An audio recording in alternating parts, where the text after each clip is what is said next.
Hello and welcome. Today, we're diving into a book that has fundamentally changed how millions of people think about finance. It's not about picking stocks or mastering complex formulas. In fact, it argues that those things are far less important than we think. This is Morgan Housel's masterpiece, The Psychology of Money: Timeless Lessons on Wealth, Greed, and Happiness. If you've ever wondered why some smart people make terrible financial decisions, or why a janitor can die with $8 million while a Wall Street trader goes bankrupt, this book holds the answers. Housel's central premise is simple but profound. Doing well with money has little to do with how smart you are, and a lot to do with how you behave. And behavior is hard to teach, even to really smart people.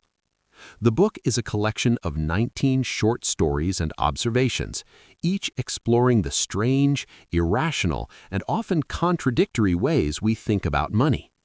It's less of a manual and more of a guided tour through the human psyche when it comes to our finances. So find a comfortable spot, get settled, and let's explore why managing money isn't just an economic challenge, it's a personal one. Chapter 1. No One's Crazy. Housel opens with a critical idea. People make financial decisions based on their own unique experiences. We all grew up in different times, with different parents, in different economies. To you, investing in tech stocks might seem like a sure thing because you came to age during the dot-com boom. To your grandparent who lived through the Great Depression, putting money in the stock market might feel like throwing it into a fire. This means that your personal financial behavior is shaped by a worldview that is, by definition, incomplete. Your personal experience with money represents maybe 0.0000001% of what's happened in the world, but it probably makes up 80% of how you think the world works. So when someone makes a decision you think is crazy, it's not crazy to them, it's perfectly logical based on the world they've seen. The first step to understanding money, Housel suggests, is to understand that everyone, including you, is playing with a different set of historical cards. There is no universal, correct perspective. Chapter 2. Luck and Risk. This chapter introduces two of the most underappreciated forces in life: luck and risk. Housel tells the story of Bill Gates and his high school friend Kent Evans. They were both brilliant, ambitious kids at the exclusive lakeside school, bonding over their love of computers.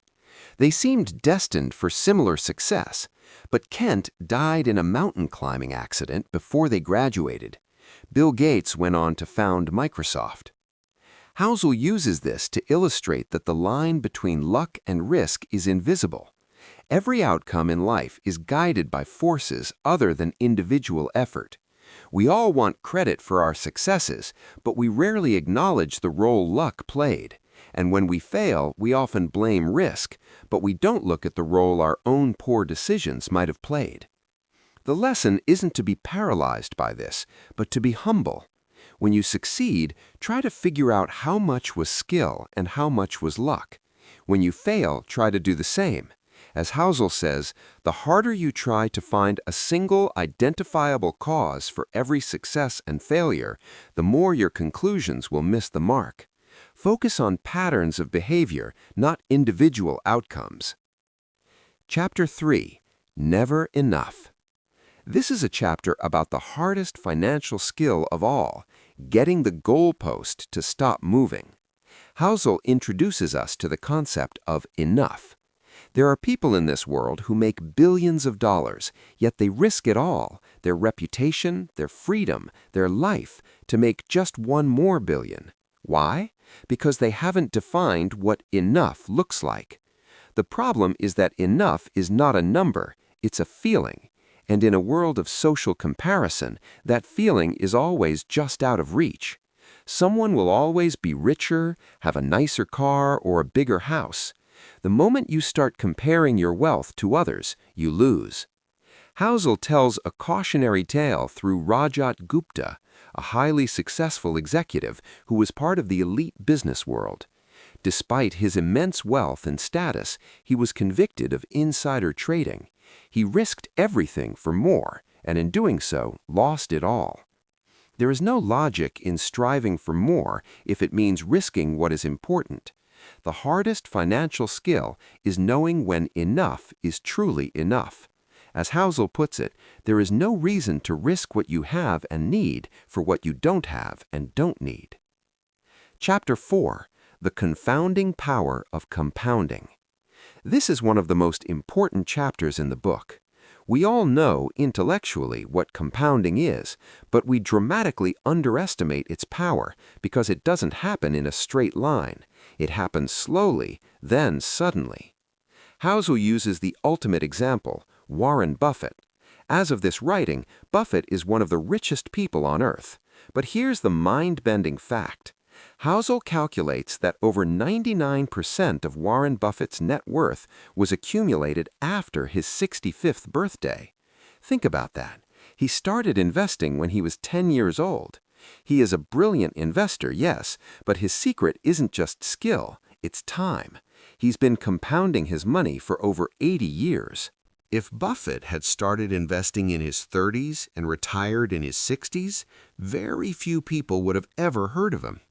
The lesson is that the power of compounding is counterintuitive and nonlinear. Good investing isn't necessarily about earning the highest returns, because the highest returns are often one-hit wonders.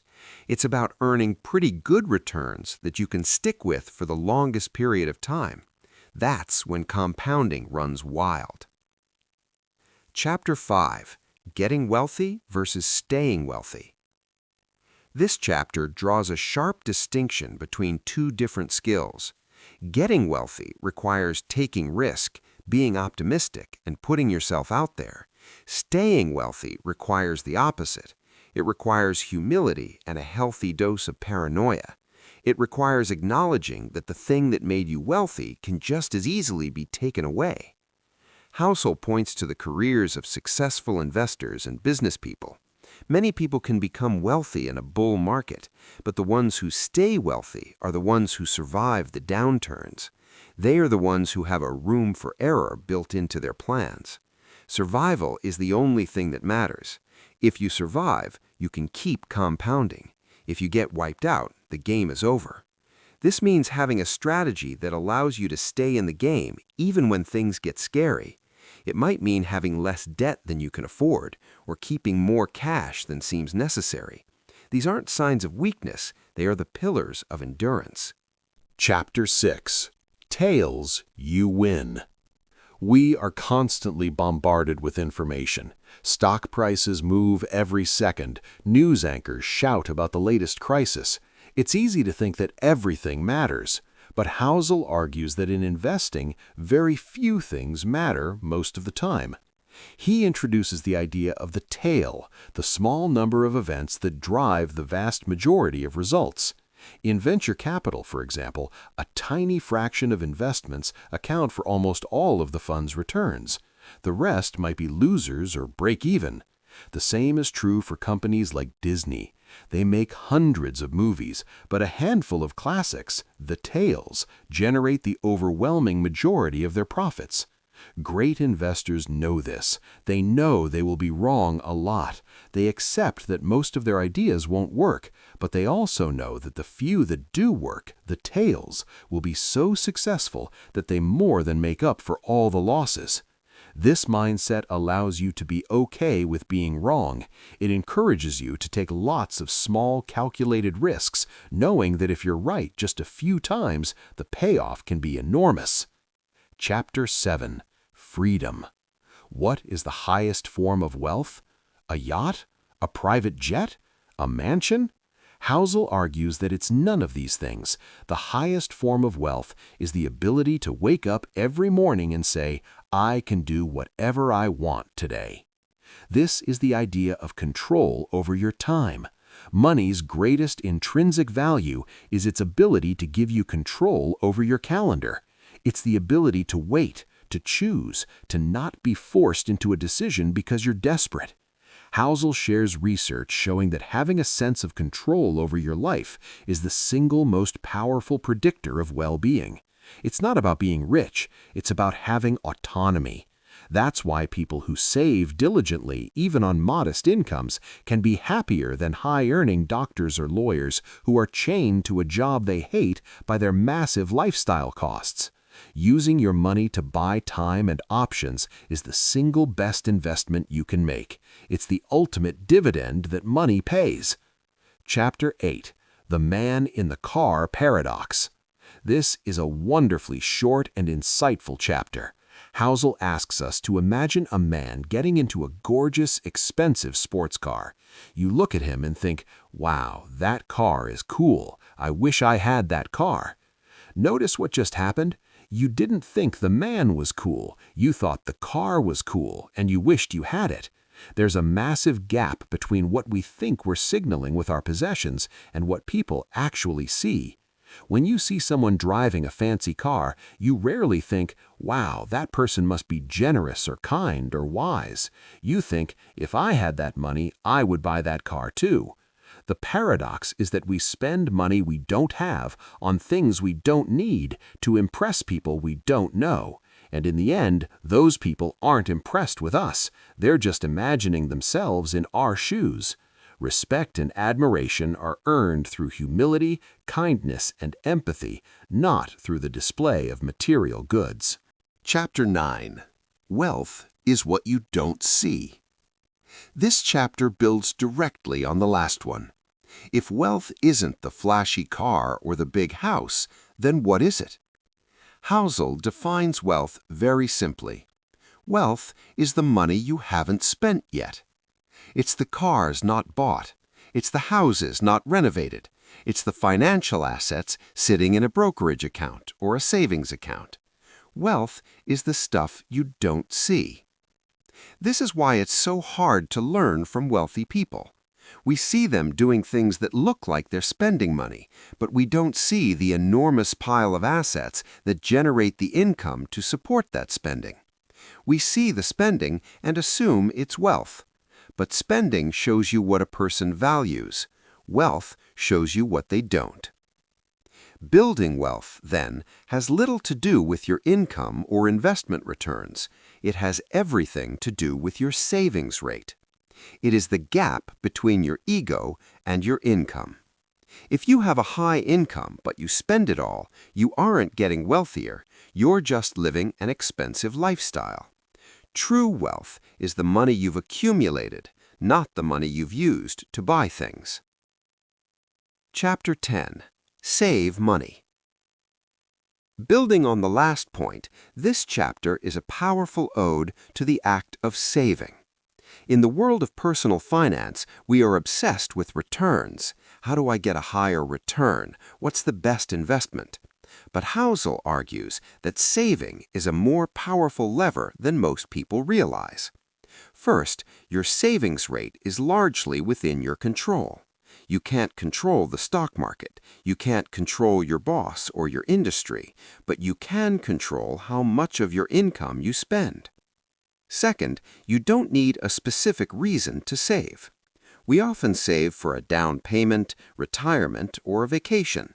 But the best reason to save is simply to build wealth and gain control over your time. That flexibility is priceless.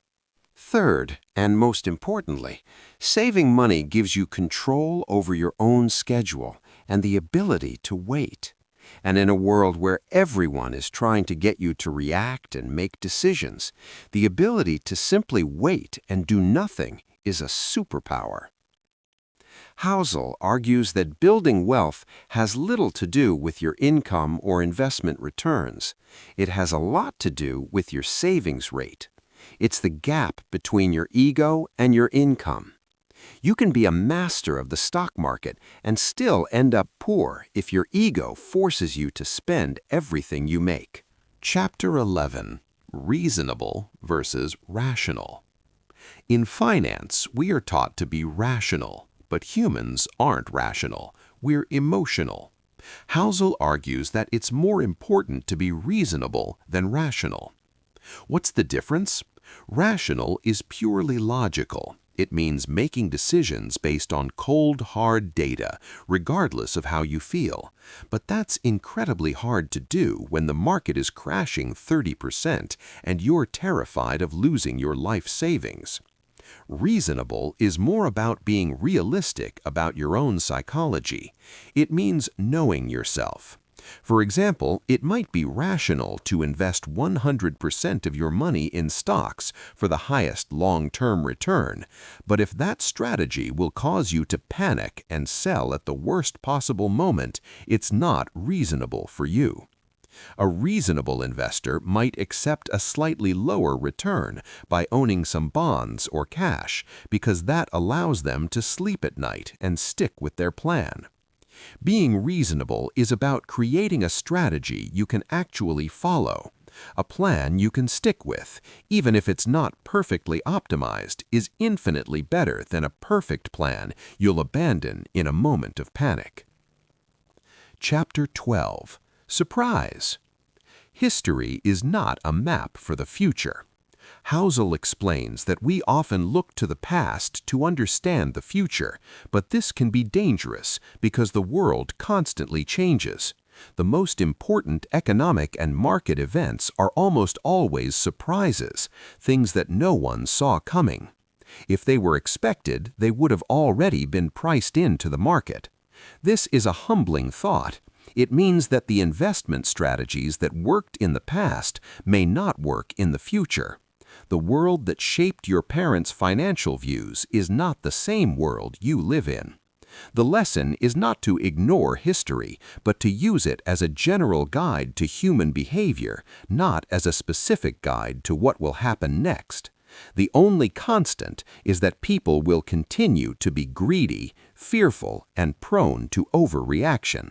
So focus on the psychology that stays the same, not on the events that will inevitably surprise you.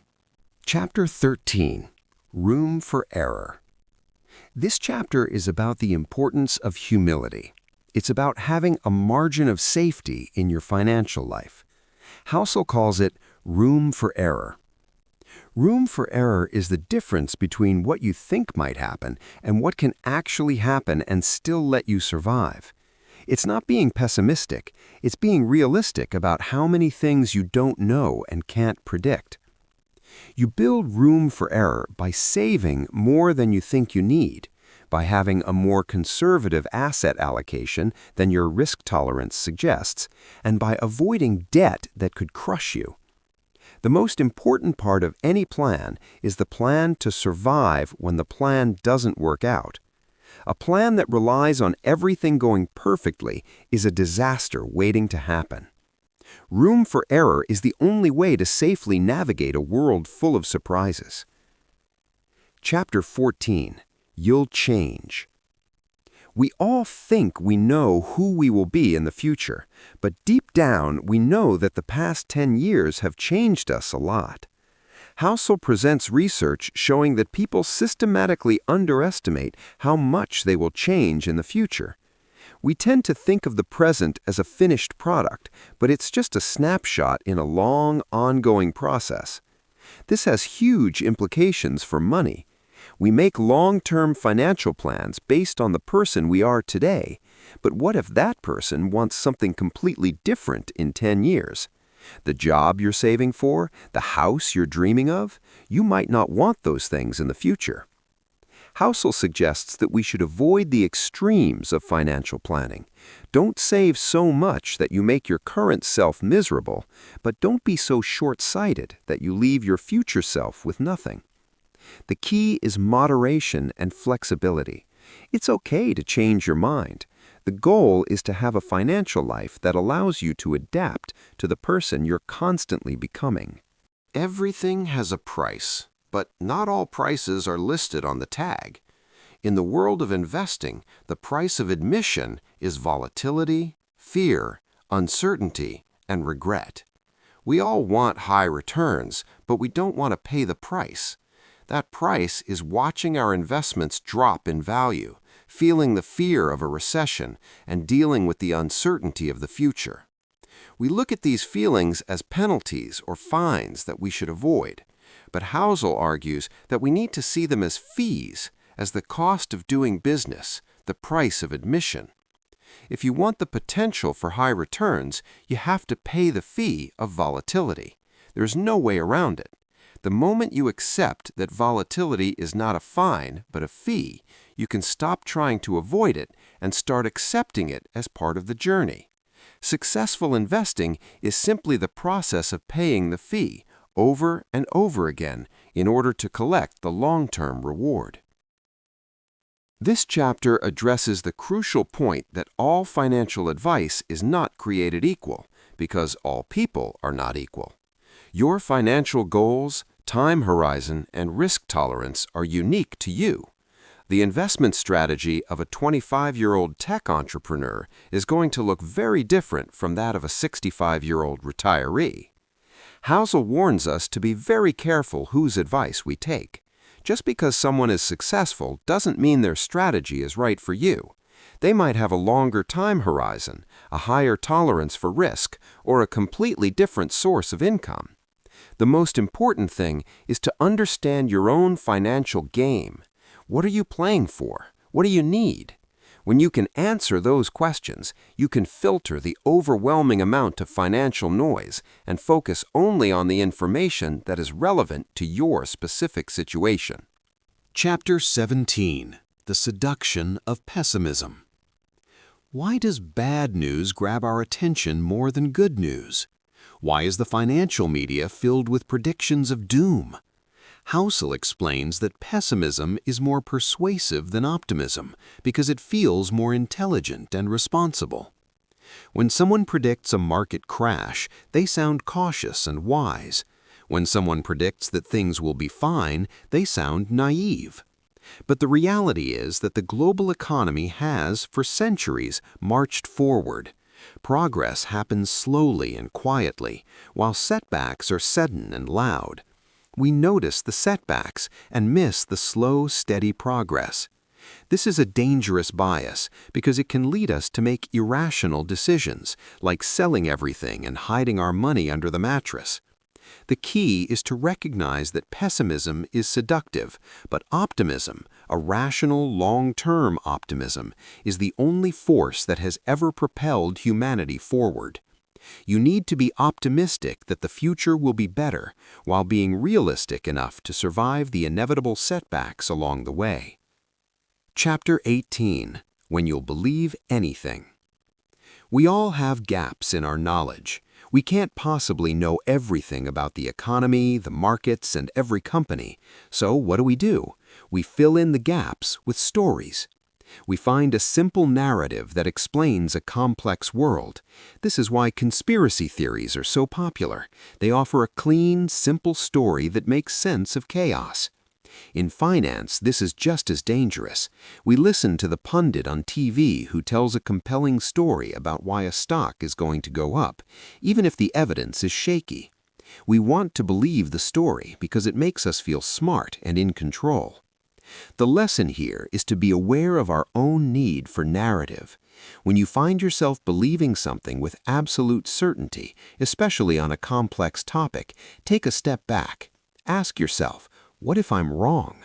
Embrace a little bit of doubt. The most accurate view of the world is often the one that admits, I don't know. Chapter 19.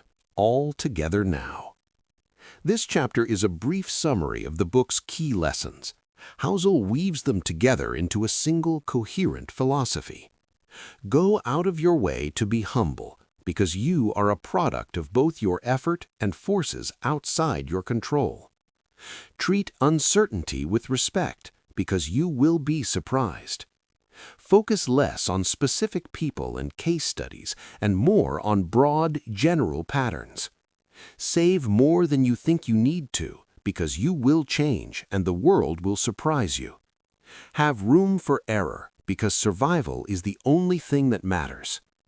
Define the cost of success and be willing to pay it, because nothing worthwhile is free. Respect the power of compounding and time. Understand that wealth is what you don't see. And finally, use money to gain control over your time, because that is the highest dividend money can pay. Chapter 20, Confessions. In the final chapter, Housel gets deeply personal. He admits that his own investment strategy isn't perfectly rational. He has a paid-off mortgage, even though he knows mathematically he could probably earn more by investing that money in the stock market. Why does he do it? Because owning his home free and clear makes him feel safe. It helps him sleep at night. He also confesses that he invests a significant portion of his money in index funds, not because it's the most exciting strategy, but because it's the one he can stick with forever. This chapter is a beautiful reminder that the goal of managing money isn't to be perfectly optimized, it's to be happy. It's to find a strategy that works for your unique psychology. It's giving yourself and everyone else permission to be human. Postscript. A brief history of why the U.S. consumer thinks the way they do. Housel ends the book with a short but fascinating history of the American consumer. He starts after World War II, when the U.S. economy was booming. For the first time, consumer credit became widely available. The idea of buying now and paying later, which had been taboo, became normalized. The American dream was packaged and sold, often on credit. This shift created a generation that saw debt as a tool, not a trap. It also created a culture of comparison where your worth was tied to what you owned. This history is the backdrop for all the psychological biases discussed in the book. It explains why we are the way we are with money. We are products of a unique economic experiment that prized consumption and immediate gratification. Understanding this history doesn't excuse our behavior, but it helps explain it. It provides context for the internal battles we fight every time we decide to save or spend, to be patient or to chase a quick thrill. And so, we come to the end of our journey through the psychology of money. If there is one overarching message to take away, it's this. Managing money successfully is not about being an Einstein-esque genius. It's about being kind to yourself, acknowledging your biases, and understanding the powerful emotional forces that drive your financial decisions. It's about knowing the difference between being rich and being wealthy. It's about respecting the power of time and compounding. It's about realizing that the man in the fancy car is probably not as happy as you think he is, and that the janitor who lived frugally might have been one of the freest people on earth. The field of finance is often taught as a math-based subject, where data and formulas tell us exactly what to do. But Housel reminds us that we don't make decisions on a spreadsheet. We make them at the dinner table, influenced by our past, our ego, and our dreams for the future. So as you go forward, remember that your relationship with money is one of the most personal and important relationships you will ever have. Nurture it with patience, humility, and a clear understanding of what truly makes you happy. Because in the end, the goal isn't just to be rich. The goal is to be wealthy in the ways that matter most. Thank you for listening.